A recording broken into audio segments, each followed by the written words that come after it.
নমস্কার, আমি আবরণ। স্টোরি উইথ আবরণে তোমাদের প্রত্যেককে স্বাগত জানাই। আমি আমার চ্যানেলে তোমাদের পাঠানো বাস্তব ভৌতিক, আধিভৌতিক, তন্ত্র মন্ত্র ও রহস্যময় ঘটনা তুলে ধরি আমার ভাষ্য পাঠের মাধ্যমে। তোমাদের মনোরঞ্জনের উদ্দেশ্য নিয়েই এই গল্প কাহিনী পাঠ করাই আমার লক্ষ্য। কোনো কুসংস্কার বা অন্ধবিশ্বাসকে প্রচার করা আমার উদ্দেশ্য নয়। ঘটনার সত্যতা যাচাই করা হয়নি, সুতরাং তোমরা নিজ দায়িত্বে শুনবে। আবরণ, তোমার গল্পের জন্য অপেক্ষা করে থাকি। আর আমার এই ঘটনা তোমাকে এই নিয়ে 3 বার পাঠিয়েছি, এবার অন্তত একটু পড়ে শুনিও। আমি বাঁকুড়ার ছেলে। কলকাতায় পড়াশোনা করতে আসি 2022-এ, তবে এখনও কলকাতাতেই আছি। সেবার এসেই প্রথম যে সমস্যা হয় সেটা হলো একটা ভালো থাকার জায়গা, তার সাথে ব্রোকারের সমস্যা। যারা থেকেছো তারা জানবে। প্রথমে এসে একটা পিজি নিয়েছিলাম, তারপর কলেজের আশেপাশে রেন্টের জন্য ফ্ল্যাট খুঁজতে গিয়ে সিডিটির কাছে একটা অ্যাপার্টমেন্ট পেয়েছিলাম। ভাড়া ছিল 5,000, 2 মাসের অ্যাডভান্স দিয়ে ব্রোকার মিলিয়ে প্রায় 15,000-এ একটা 1 BHK দুর্দান্ত ফ্ল্যাট। প্রথম আমি একাই ছিলাম, তারপর কলেজ থেকে 7 দিনের মাথায় একটা রুমমেট জোগাড় করি। প্রায় সব কিছুই ঠিকঠাক চলছিল। তারপর ছেলেটা 2 দিন আমাকে একটা বিষয়ে নালিশ করেছিল। সেটা হলো, আমাদের রুমে রাত 11টার পর খুব শব্দ হয়, যেমন রান্নাঘরে ধূপধাপ শব্দ, বাথরুমে কল ছিঁড়ে দিয়ে জল পড়ার শব্দ, জানালায় স্ক্র্যাচেসের শব্দ। জানালার শব্দ আমিও পেয়েছিলাম, কিন্তু বাকিগুলো কানে যায়নি, কারণ আমি একটু ঘুম কাতুরে। একবার বিছানায় পড়লে একেবারে অচেতন। তবে বিশালের কথায় আমি একদিন রাত জেগে বসেছিলাম প্রায় 2টো নাগাদ। হঠাৎ রান্নাঘরে শিল নোড়ার শব্দ, যেন কেউ মশলা বাটছে।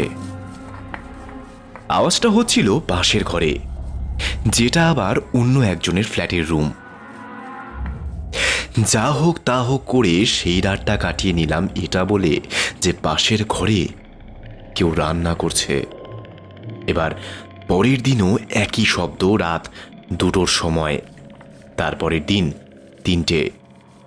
এভাবে রোজ রাতে শিলনোড়ার শব্দ, কিন্তু তফাৎটা হলো এই শব্দ ওই একটা দেয়াল দিয়েই আসে না। কোনোদিন উপর থেকে, আবার কোনোদিন জানালার বাইরে থেকে। কিন্তু রান্নাঘরের বাইরে বেরোলে মনে হয় শব্দটা রান্নাঘর দিয়েই বেরোচ্ছে। এরই সাথে যোগ হয়েছিল বাথরুমের ট্যাপ কল ছাড়ার শব্দ, কিন্তু বাথরুম খুললে সেই আওয়াজটা পাওয়া যায় পাশের দেয়াল থেকে। আর আশ্চর্যের বিষয় হলো, পাশের ঘরে তো বাথরুম থাকার কথাই নয়, সেটা তো আমাদের রুম। প্রায় 16 দিন ক্রমাগত এই ঘটনা বিশাল ও বিশালের বন্ধু নির্লিপ্তকে আমাদের রুমে রেখে শোনানো হয়েছিল। এমনকি মোবাইলে বিষয়গুলো রেকর্ডও করেছিলাম আমরা, কিন্তু ওরা এই বিষয়টা নিয়ে খিল্লি করছিল সেই ভিডিওতে। সোশ্যাল মিডিয়াতে ভিডিওটা আপলোড করার পর অনেকেই এটাকে ফেক বলেছে। তারপর কলেজে এই ঘটনা সবার কাছে একটা হাসির খোরাক হয়ে উঠেছিল। সবাই মজা করে বলতো আমাদের সাথে নাকি সংসারী ভূত থাকে। তবে 1 মাসের মাথায় যেন ঘটনাগুলো বিকৃত হতে শুরু করলো। সেদিন বিশাল ওর বাড়িতে চলে গেছিল, আমি একা একা ফ্ল্যাটে। যদিও থাকার সাহস পাই না, কিন্তু আমার সাথে ফ্ল্যাটে থাকার মতো সেদিন কেউ ছিল না।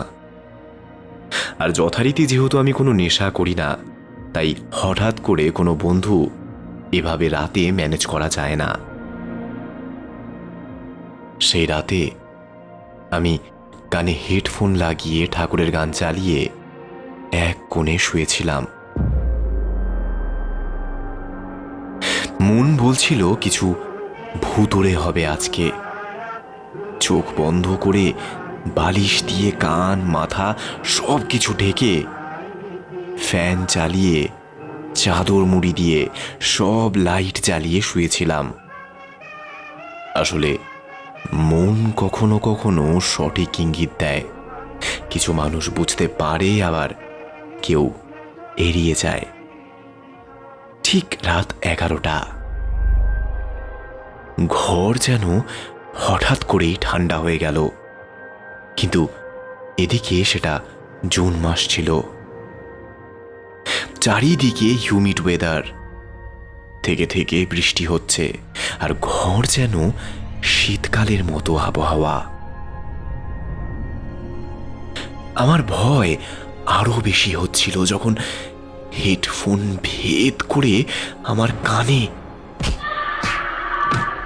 ধূপ ধাপ শব্দ আসছিল। তারপর সব চুপ। আমার কি খেয়াল হলো, আমি বালিশ ও চাদর সরিয়ে দেখার চেষ্টা করলাম ঘরে। এ কি, লাইট অফ! আমার স্পষ্ট মনে আছে আমি লাইট জ্বালিয়ে শুয়েছিলাম। আবার তড়ি ঘড়ি চাদর দিয়ে মুখ ঢেকে ঘাপটি মেরে শুয়ে পড়লাম। মনে হলো কেউ চাদর ধরে টানছে। শরীরের সমস্ত জোর দিয়ে চাদরটা গায়ে সেটিয়ে রাখলাম। হঠাৎ করেই যেন গরম বেড়ে গেল। প্রায় 3 মিনিটের মধ্যে ঘরে মারাত্মক গরম। আমি ঘামছি আর দম বন্ধ হয়ে যাচ্ছে। এই গরমে তবুও চাদর গায়ে সেটিয়ে আছি কোনো এক রকমে। এক মুহূর্তে মনে হচ্ছে সব খুলে দিয়ে বসে পড়ি, কিন্তু তা সম্ভব না। আমার ভয়ে গলা শুকিয়ে যাচ্ছে, জলও খেতে পারছি না। টিপ টিপ করে শব্দ যেন বাড়ছে, আর কানে আমার কোনো হেডফোন নেই। ফ্যানের আওয়াজ আর বাইরে বৃষ্টির শব্দ। হঠাৎ কে যেন রান্নাঘর থেকে বলে বসলো, জল খাবি? আমার স্পষ্ট মনে আছে গলাটা স্বাভাবিক মানুষের না। খোনা গলায় কথাটা বলেই যেন বিকৃত একটা খিনখিনে হাসি।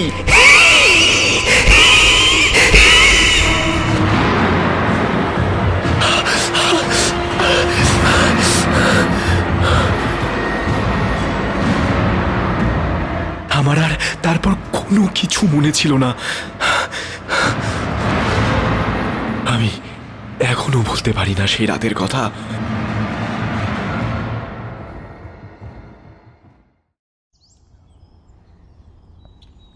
তারপর যখন আমার চোখ খুলল, তখন সকাল 8টা। ঘর থেকে বেরিয়েই আমি রাস্তার ধারে একটা চায়ের দোকানে গিয়ে দাঁড়ালাম। এই দোকানে আমি রোজ চা খাই। ততদিনে আমার মুখ চিনে নিয়েছিল সেই দোকানদার কাকুটা। আমি আমতা আমতা করে সোজা পয়েন্ট তুলে ধরলাম কাকুর কাছে। যে ফ্ল্যাটে আমি থাকি ওটার আদৌ কোনো বাজে হিস্ট্রি আছে নাকি, কোনো ব্যাড ইনসিডেন্ট বা অন্য কিছু। কাকু কিছুক্ষণ আমার মুখে ফ্যাল ফ্যাল করে চেয়ে থেকে কিছুই বলতে পারল না। যদিও আমি খুবই সিরিয়াস হয়ে জিজ্ঞেস করাতে তিনি বুঝেছিলেন কেসটা একটু হাইপড। তিনি আমাকে আশ্বস্ত করে বললেন এ বিষয়ে খবর নিয়ে তিনি আমাকে জানাবেন। তিনি খবর জানানোর আগেই আমি নিজে ফ্ল্যাটে ঢুকে আমার উপরতলার এক কাকিমাকে সব ঘটনা খুলে বললাম। এই কাকিমা রোজ দেখা হলে আমাকে একটা হাসি দিয়ে কথা বলেন।